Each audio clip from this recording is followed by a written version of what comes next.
Politics team. We have Hayleigh Colombo, our government accountability reporter, Kayla Dwyer, our Statehouse reporter, and Marissa Meador, our breaking political news reporter. So that's what I want to start with today, obviously, is redistricting. That's the thing probably most of our viewers want to hear what in the world is happening with that, because it was a very newsy weekend on that front. Kayla, for those of us who don't live and breathe Statehouse politics, actually, back up a little bit. So Organization Day, that is probably not a term many people are familiar with. That is the main reason lawmakers are coming in today, even though redistricting will likely come up. So let's start there. Organization Day. Kayla, what is that? It's like back to school, except then we stop going to school again, and then we come back in January. So Organization Day. It's not the best metaphor there. I know. I started to say it, and then I regretted it.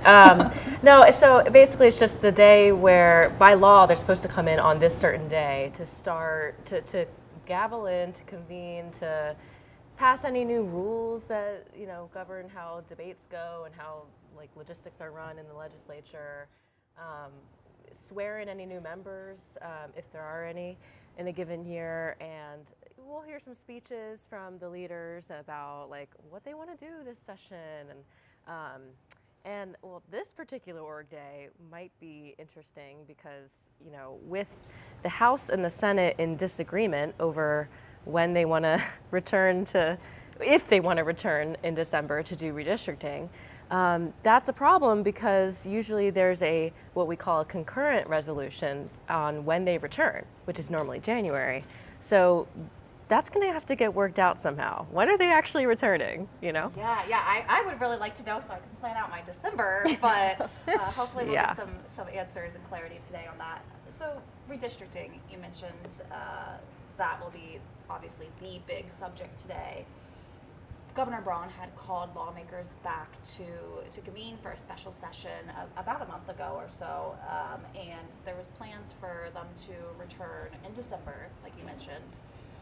We heard on Friday that President Pro Tem Roderick Bray said, no, we do not have the votes. We're not going to return in December to redistrict. And because of that, there's been some pressure from the White House, that sort of thing. So Hayleigh, does this mean redistricting isn't happening since Rod Bray said this? Nothing is dead. I think nothing is dead at the Statehouse until the time has already passed for it to be alive. Yeah, I feel like up until this is an exaggeration, but up until the date of the primary election, I don't know if I believe that redistricting is dead. I'm just kidding. But I do think there is going to be a drop dead date that they will have to do something by. Also, other states that have redistricted, these efforts have wound up in court in almost all of the states. So that takes a little bit of time, some time to get through. So no, I don't think it's fully dead just because the Senate president says the votes aren't there, because there's still, lawmakers are being invited to the White House, and there's just more pressure from national, Republicans, the MAGA movement, and so I don't think we can fully say this isn't happening fully, but it doesn't look great for proponents of redistricting at this juncture. Yeah, I didn't agree with that because there's been pressure for months. J.D. Vance visited this summer, so it's. He came twice. Yes. I'm kind of of the mindset that if Trump hasn't won over some of these lawmakers yet, will he ever? Right. I think that the lawmakers who are opposed are maybe pretty set in their opposition. Kayla, we've been tracking where every senator stands on this because the Senate is the holdouts, not the House. So is Bray right that the Senate doesn't have the votes? Where do we stand on that right now? Well, there's what we know, and then there's people who haven't said anything and won't answer our phone calls. So, by our count, they would need 25 yeses in order to pass redistricting in the Senate among Republicans. We're assuming all the Democrats would vote no, of course. And we think we've counted about 13 public yeses, people who have come out and said, I'm a yes. And then, there's a handful of maybes and there's a handful of no's, and then there's a handful of So the 40 minus 13 is how many people are no, maybe, or haven't said anything. And to your point, if you haven't said anything, are you really that enthusiastic about the idea? I don't know. So I think Braun has said he thinks it would be a close vote. So that would mean that all of those people who haven't said anything would have to be convinced to say yes. Because in the Senate, there's 50 lawmakers, so you need 25 lawmakers plus Lieutenant Governor Micah Beckwith, who obviously supports redistricting, to approve these maps for it to pass. So it doesn't even matter if there's a majority in the Senate Republican caucus. You need a majority in all of the Senate. So yep. So he might be right, but we won't know until the vote would be forced. Now, Marissa, Trump, again, like I mentioned earlier, Trump and the White House have been putting pressure on Indiana lawmakers. How did Trump respond to the news on Friday that the Senate won't be coming back in for redistricting, at least for right now? Yeah, he certainly wasn't very happy. It could really come down to Indiana when it comes to control of the House.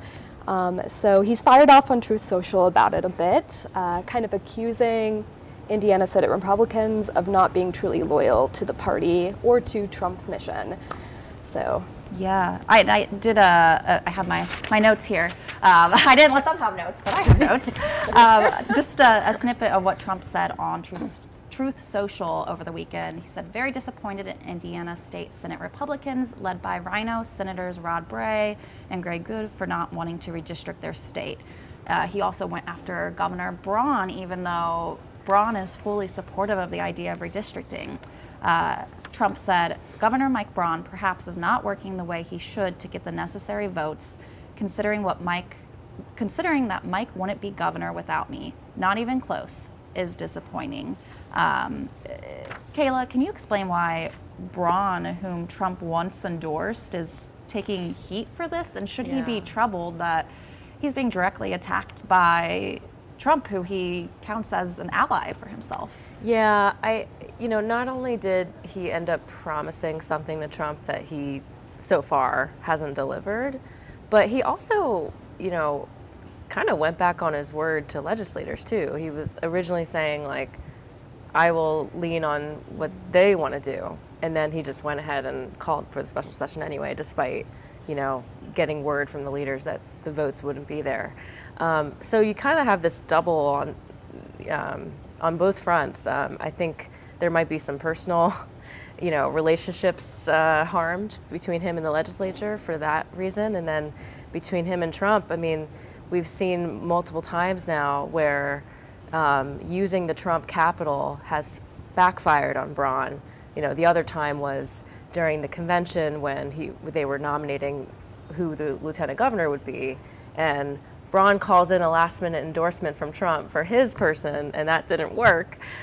So I totally forgot about that. Yeah. So this is almost like that 2.0. So as these strikes continue to happen, it kind of has the effect of possibly eroding the sway or power that he would seem to have in the legislature, but also with Trump. Yeah. Okay, assume Trump does get his way